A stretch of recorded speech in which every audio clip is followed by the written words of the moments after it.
Taiwan Park was having a normal day in space. The cargo ship he piloted, the Star Runner, moved smoothly through the darkness between stars. He liked these quiet moments when it was just him, his ship, and the endless space ahead. Another boring run, he said to himself, checking the ship's controls. The screen showed everything was fine. His cargo hold was full of regular items, food, machine parts, and basic supplies for the Celestial Nexus station. The ship's computer beeped. Temperature change detected in cargo hold section C. It announced in its flat voice. Taiwan frowned. That was strange. Section C should stay at the same temperature all the time. He got up from his pilot's chair and grabbed his tablet to check the readings. "Hi, Rim," he called over the ship's communication system. "Are you seeing this?" The ship's medical officer, Harim Song, answered quickly. "Yes, I am." The heat patterns are odd. They look almost like life signs. Taiwan's heart beat faster. Life signs weren't supposed to be in a cargo hold. He headed down to Section C, his boots making soft sounds on the metal floor. The cargo hold was big and filled with containers of all sizes. Most were marked with official shipping labels, but Taiwan noticed 3 containers that looked different. They were sleek, black, and had no markings at all. He walked closer, holding his tablet out. The heat was coming from these containers. "I'm going to open one," he told Harim through his communicator. His hand shook slightly as he found the opening mechanism. The container's lid lifted with a soft hiss. Cold mist poured out. As it cleared, Taiwan's eyes went wide. Inside was a stasis pod, and through its clear top, he could see a small figure. It was an alien cub, its fur giving off a soft blue glow. A luminary child.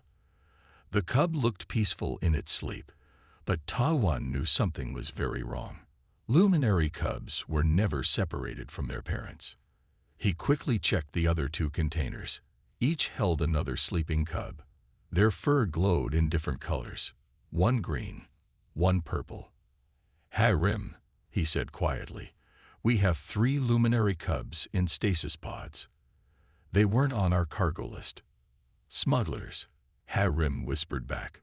"We should contact the authorities." Suddenly, Taiwan's tablet beeped.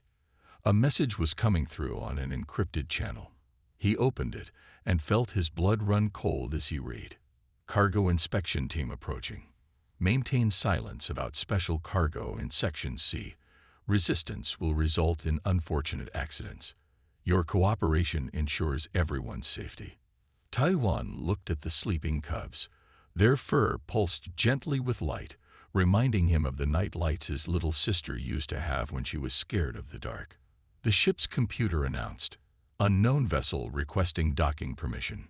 Taiwan stood very still, thinking hard. The right thing to do was to call the authorities.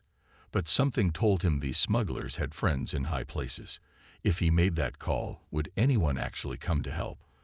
And what would happen to the cubs before help arrived? The smallest cub, the one with purple fur, moved slightly in its sleep. Its tiny paw pressed against the stasis pod's clear surface. At that moment, Taiwan made his choice. He wasn't going to let anyone hurt these children. "Harim," he said firmly, "prepare the emergency medical bay. And get ready for some trouble." He looked at his ship's ceiling. "Computer, begin recording everything that happens from this point on. And start warming up the engines. We might need to leave in a hurry." The unknown ship was getting closer. Taiwan took a deep breath and straightened his shoulders. He wasn't a hero or a warrior. He was just a cargo pilot who had found something precious that needed protecting. And he was about to show the galaxy what happened when someone threatened children in front of a human. The unknown ship docked with the Star Runner. Taiwan heard the airlock seals hiss as they connected. He had only minutes to act. "Harim, are you ready?" he asked through his communicator. "Medical bay is prepared," she answered. "But Taiwan, what's your plan?" He looked at the 3 stasis pods. "First, we need to move these cubs. Can you check if they're healthy enough to wake up?" Harim arrived quickly with her medical scanner. Her dark eyes widened when she saw the cubs, but she stayed calm and professional. She moved her scanner over each pod carefully. "Their life signs are stable," she said, "but waking them suddenly could shock their systems." Heavy footsteps echoed from the corridor. The inspection team was coming. "No time for gentle," Ta-1 said. He started disconnecting the first pod. "Help me move them." Together, they quickly carried the pods to a hidden storage room near the medical bay. Just as they hid the last one, voices came from the cargo hold. "Inspection team boarding," a rough voice announced. "Cargo pilot, report to Section C." Tai-1 straightened his uniform and walked back to the cargo hold. 4 figures stood there, wearing black armor that hid their species. Their leader stepped forward. "Routine inspection," the leader said in a voice that didn't sound routine at all. "Where are the special containers?" "Special containers." Ta-1 tried to sound confused. "All my cargo is listed on the manifest." The leader's helmet turned slightly. "Don't play games, human. Our scanners showed 3 heat signatures here earlier." "Oh, those." Ta-1 snapped his fingers. "We had a small problem. The cargo bay's atmosphere recycler malfunctioned. Had to vent this section to fix it. Those containers you're looking for. They got pulled out into space." The leader went very still. "What did you say?" "These old ships, you know how they are." Ta-1 shrugged. "Things break. Had to make a quick choice between losing some cargo or risking my whole ship. You can check the logs." One of the other figures checked a device. "Sir, the logs do show an emergency venting 30 minutes ago." "Impossible." The leader grabbed Ta-1's shirt. "Do you know what you've done?" At that moment, a soft sound came from somewhere in the ship. It was like a song, but made of light instead of sound. The luminary cubs were waking up. The leader heard it too. Searched the ship. But Ta-1 was ready. He pressed a button on his wrist controller. Suddenly, alarms blared through the ship. "Warning," the ship's computer announced. "Atmosphere contamination detected. Emergency protocols engage. All sections sealing in 10 seconds." The inspection team hesitated. If they got sealed in different sections of the ship, they would be trapped. "Get back to our ship," the leader ordered. "We'll return with more men." They ran back to their ship. As soon as the airlock closed, Tai-1 hit another button. The Star Runner's engines roared to life. "Breaking dock," he announced calmly. "Harim, get those cubs fully awake. We're going to have company soon." In the medical bay, Harim was already helping the cubs sit up. The smallest one, with purple fur glowing softly, looked at her with large, silver eyes. "It's okay," she said gently. "You're safe now." The cub's fur pulsed with light, and suddenly, Harim felt waves of gratitude and trust washing over her. The cubs were telepathic, sharing their feelings through their bioluminescent fur. Tai-1's voice came over the speaker. "They're powering up weapons. Everyone hold on tight. This is going to be a rough ride." The little purple-furred cub reached out and touched Harim's hand. In that moment, through their telepathic connection, she understood what it was trying to say. They had chosen the right human to trust. The Star Runner shot through space like an arrow. Behind them, 3 larger ships appeared on the radar screen. Their weapons were hot and ready to fire. Tai-1 looked at his navigation map. Ahead lay the scattered stars belt, a dangerous field of spinning rocks and old ship parts. Most pilots avoided it, but right now it was their best chance. "Harim," he called over the ship's system. "How are the cubs?" In the medical bay, Harim watched as the 3 luminary cubs huddled together. Their fur glowed in waves of blue, purple, and green, showing their fear. The smallest one, who they now called Bailyi, stayed closest to her. "They're scared, but okay," she answered. "The stasis wear-off made them weak, but they can move if they need to." A blast rocked the ship. The enemy had started shooting. "Everyone strap in," Ta-1 ordered. He turned the ship toward the dangerous belt of space rocks. This is going to be tricky. The Star Runner dove into the field of spinning rocks. Taiwan's hands moved fast over the controls. Left, right, up, down. The ship danced between the dangerous objects. Behind them, the bigger ships had trouble following the same path. In the medical bay, Hiram held Baiolyi's small hand. The cub's purple fur glowed brighter, and suddenly Hiram could feel what the cub was feeling. She saw pictures in her mind, memories of the cub's home, of their parents, of the bad people who had taken them. Taiwan, she called out, I'm getting images from Baiolyi. Their parents were scientists. Someone attacked their research station. They hid the cubs in an escape pod, but the smugglers found them. Another blast hit the ship. Warning lights flashed red. Shield power at 60%, the computer announced. Taiwan spun the ship around a large rock. One of the chasing ships wasn't quick enough. It hit the rock and spun away, damaged but not destroyed. 2 ships left, Taiwan said. But we've got another problem. The Cub's stasis pods had special power cells. Without them, our life support system has to work harder to keep the Cubs comfortable. We're using fuel too fast. The Cub's fur started glowing brighter. Hiram felt a new feeling from them. Not fear this time, but determination. The 3 Cubs joined hands, and their different colored lights mixed together. Suddenly, the ship's power readings jumped up. Power surge detected, the computer said. Unknown energy source adding to main systems. Hiram watched in wonder as the Cub's fur pulsed with light. Taiwan, the Cubs are helping. They're sharing their energy with the ship. Taiwan smiled. With the extra power, they had a better chance. He aimed the ship toward a thick cluster of rocks. Hold on tight, he said. We're going to try something crazy. The Star Runner shot forward, straight at the rocks. The chasing ships followed. At the last second, Taiwan pulled up hard. His ship barely made it through a small gap above the rocks. The larger ships couldn't turn in time. They had to stop or crash. When they came out on the other side, the radar showed no one following them. We did it, Taiwan said softly. Then he noticed his hands were shaking. Is everyone okay back there? Hiram looked at the Cubs. They were tired from sharing their energy, but their fur still glowed with happiness. Baiolyi sent her a feeling of trust and safety. We're all okay, she answered. But Taiwan, they'll find us again. Where can we go? Taiwan checked his maps. There's a space station 2 days from here.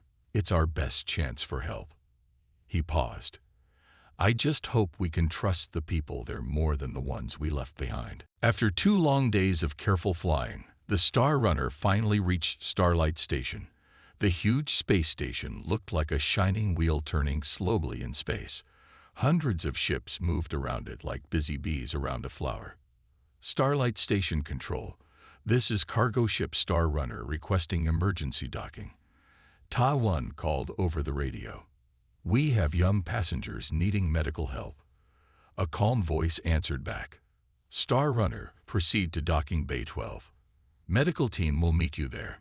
The ship settled gently into the docking bay.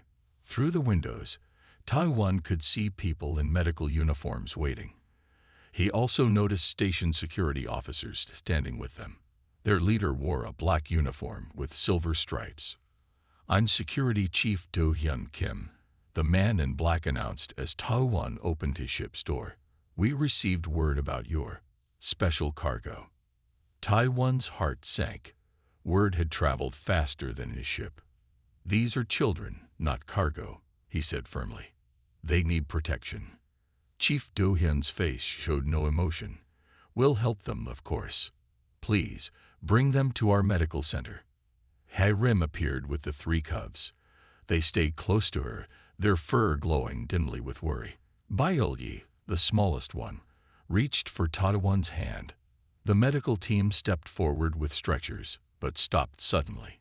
Through the docking bay windows, everyone could see 3 large ships appearing out of nowhere. They were black with no markings, smuggler ships. Ah, More visitors, Chief Do-hyun said quietly. He turned to his security team. Seal all exits. Wait, Ta-won said, moving in front of the Cubs. Those ships belong to the people who took these children. You can't let them in. Chief Do-hyun shook his head slowly. Station rules say we must hear both sides of any dispute. They claim you stole their legal cargo. Legal cargo? Ha-rim's voice shook with anger. They're children. Byolgi, show them. The small cub stepped forward. Its purple fur glowed brightly, and suddenly everyone in the docking bay felt a wave of memories. The fear of being taken, the cold of the stasis pods, the warmth of finding friends who wanted to help. Some of the security officers stepped back in surprise. Chief Do-hyun's face softened for a moment, but then hardened again. I have my orders, he said, from people above me. Very powerful people.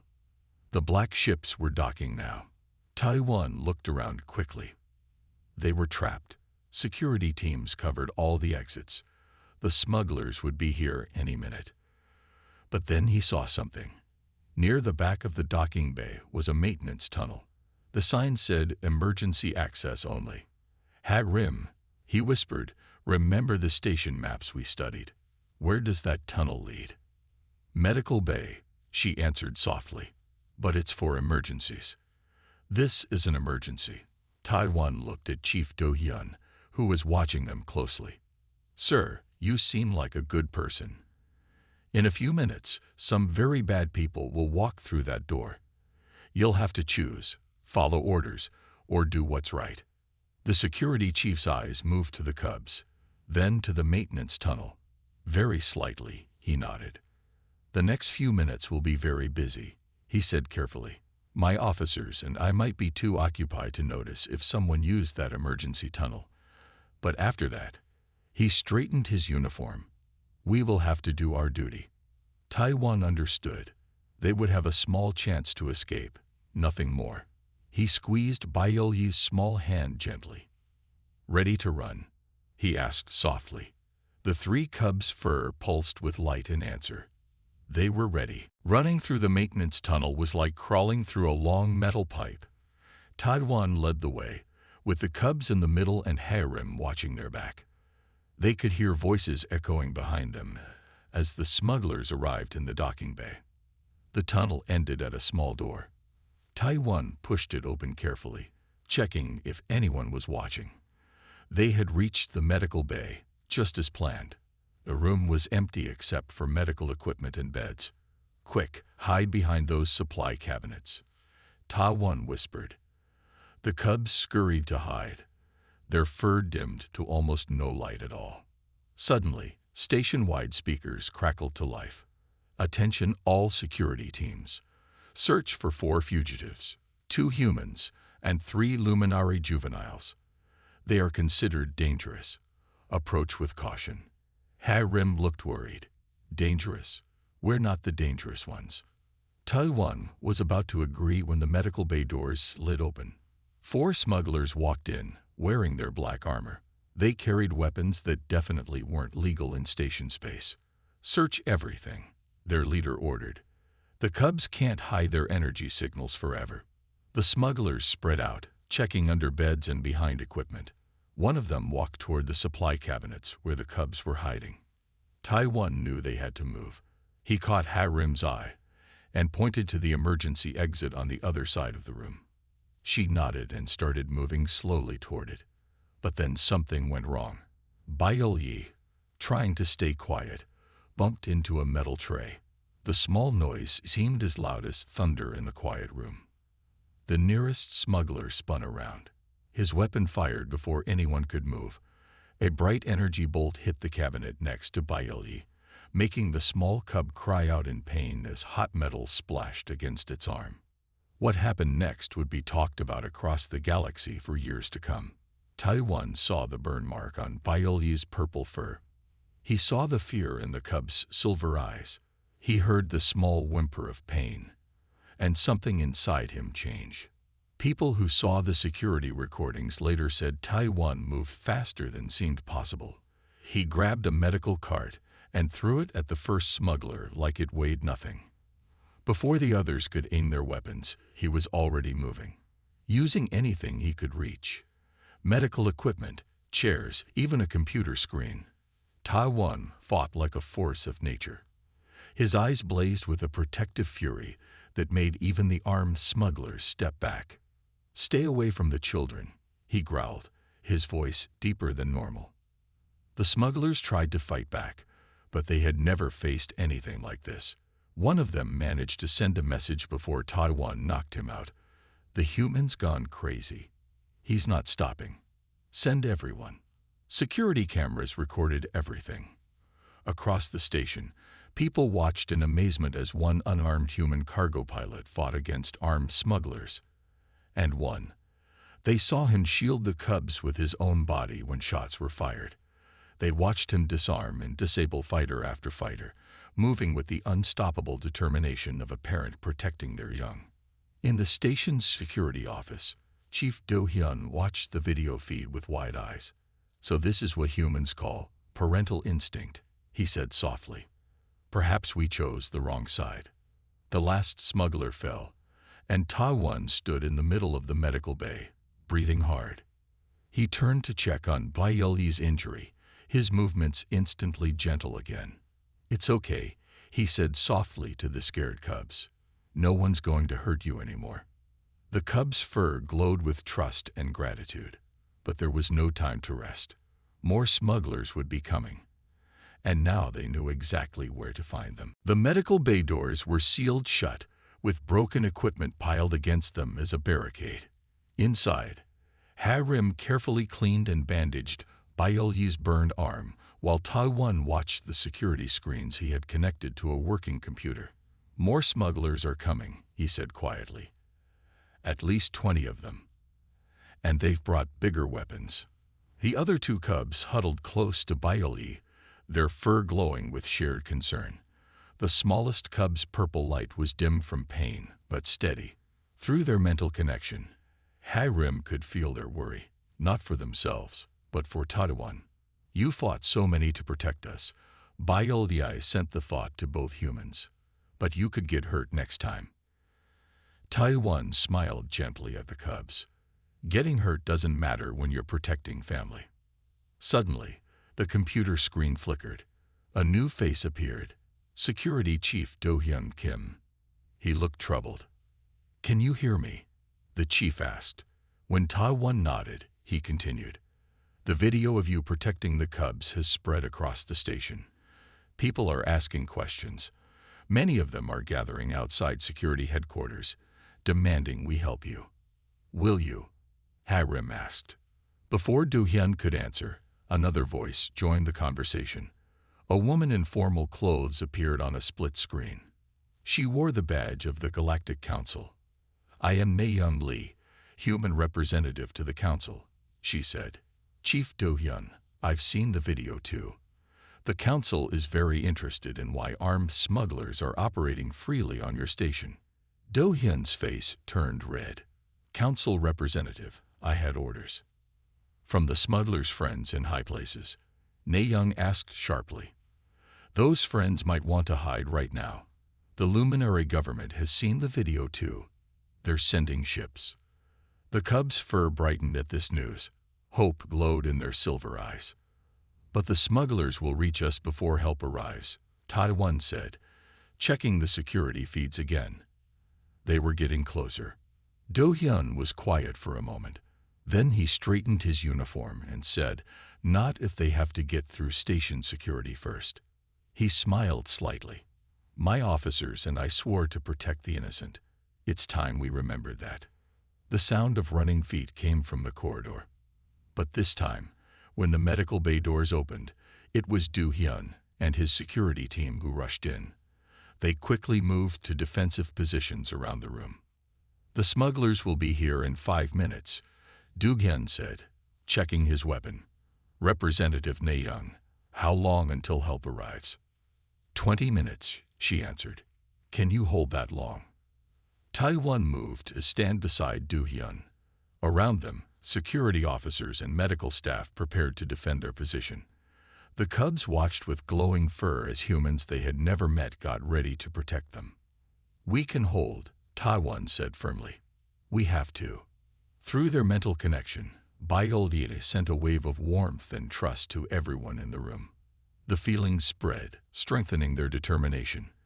They weren't just defending 3 lost cubs anymore. They were standing up for what was right. Outside, they could hear the smugglers approaching. The next 20 minutes would change everything. For the station, for the cubs, and for how the galaxy saw humans. The 20 minutes of fighting felt like 20 hours. The smugglers attacked again and again, but they couldn't break through. Station security, led by Chief Do-hyun, held the main doors. Medical staff turned their tools into weapons, using sleep gas and medical foam to stop anyone who got too close. Taiwan stayed near the cubs, protecting them with his own body when shots came too close. Harim worked quickly to help anyone who got hurt, while the cubs used their mental powers to warn the defenders when danger was coming. Then, just when their energy was running low, new alarms sounded through the station. Multiple ships dropping out of faster-than-light travel. The station computer announced. Luminary war fleet detected. The smugglers tried to run, but it was too late. Luminary soldiers, their fur glowing with bright red anger, poured into the station. They moved like lightning, capturing smugglers everywhere they found them. In the medical bay, everyone watched the screens as more ships arrived. The Galactic Council's special police force came next, their silver ships surrounding the station. Naeum Lee's face appeared on the main screen again. "The Council has seen enough," she announced. "We're not just arresting these smugglers. We're going after everyone involved, even the powerful people who helped them." The cubs' fur suddenly flared with bright light. Through their mental link, they shared a picture with everyone in the room, a memory of their parents, working in a science lab. "Your parents?" Harim asked gently. "Do you know where they are?" The cubs tried to show more, but the memories were unclear. They had been very young when they were taken. A tall luminary officer stepped into the medical bay. His white fur glowed with calm authority. "We found data in the smugglers' ships," he said. "These cubs' parents were famous scientists. They discovered something the smugglers wanted, when the parents wouldn't give it up. They took their children instead." Do-hyun finished, his voice angry, "to force the parents to cooperate." "Yes," the luminary officer nodded, "but now we know where to look. The Council's forces are raiding smuggler bases across 3 star systems. We've already found signs that the parents are alive." The cub's fur pulsed with joy and hope. Bioldire hugged Taiwan's arm tightly. Over the next few hours, more news came in. The smuggling ring was bigger than anyone had guessed. They had been stealing children from many species, using them to control their parents. But now, because of what happened on the station, their whole operation was falling apart. The luminary government, which had been afraid to fight the smugglers before, now acted with full force. Council ships found hidden bases and rescued many captured scientists and their families. Evidence showed that the smugglers had been stealing research about new energy sources and medical discoveries. The cubs' parents were trying to create better medical treatments, Naeum explained later. Their work could have helped millions. No wonder the smugglers wanted it. As night fell on the station, Taiwan sat with the cubs in a safe room, watching the news reports. Tomorrow, they would help search for the cubs' parents. But tonight, they could rest, knowing they had started something important. "You did more than save 3 cubs," Do-hyun told him. "You showed the galaxy that sometimes fighting back is the right thing to do." The cubs, tired but happy, glowed with soft, peaceful light. Through their mental link, they shared their feelings one more time, not just gratitude, but a sense that something in the galaxy had changed for the better. 3 months after the fight at Starlight Station, Taiwan stood in a grand hall on the luminary homeworld. The room glowed with the light of hundreds of luminary people, their fur creating a beautiful rainbow of colors. But his eyes were fixed on just 3 families standing at the front.